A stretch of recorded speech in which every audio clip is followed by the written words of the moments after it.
Stephen's story didn't start with glory. It started in a broken home, in a tiny room where rain leaked through the roof. His father had lost his job, and his mother struggled to provide food.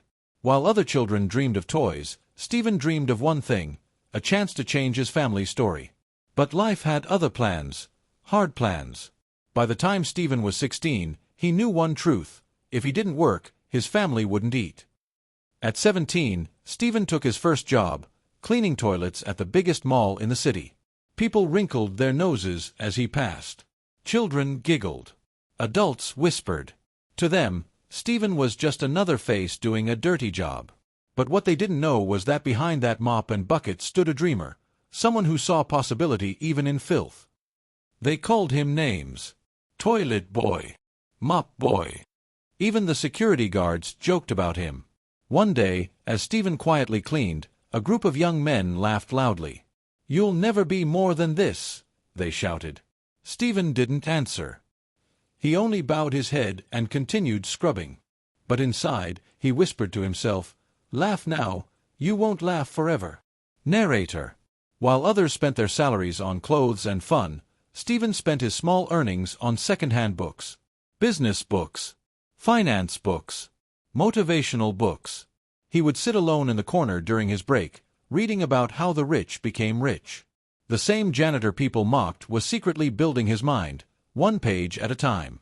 That was his secret weapon: knowledge.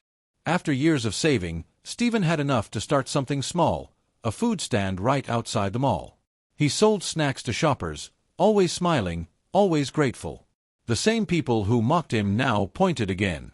From cleaning toilets to selling bread? What a joke! But Stephen had learned that mockery is the background music of success. The food stand grew. One cart became two. Two became three. Soon, Stephen opened a small restaurant in town. He didn't advertise his past, but every brick he laid carried the memory of those insults. Step by step, Stephen grew his empire, quietly, strategically, patiently. Stephen never forgot the mall. Every time he walked past, he stared at the shining building and thought, "One day, I'll own this place." It seemed impossible. People laughed when he shared the idea with close friends. But Stephen knew something they didn't. Impossible only means, not yet. Years later, with multiple businesses flourishing, Stephen was finally ready. He returned to the same mall, not with a mop, but with a lawyer and a bank check. On that day, the boy who once cleaned toilets became the man who bought the entire mall. The contract was signed. The keys were handed over. And history was rewritten. The security guards who once mocked him now saluted him. The shoppers who once whispered now looked at him with awe. The young men who once called him Toilet Boy now stood in his mall, paying rent to him. Life had come full circle, and Stephen smiled, not with arrogance, but with quiet victory. Stephen's story teaches us something the world often forgets: never underestimate someone because of where they start.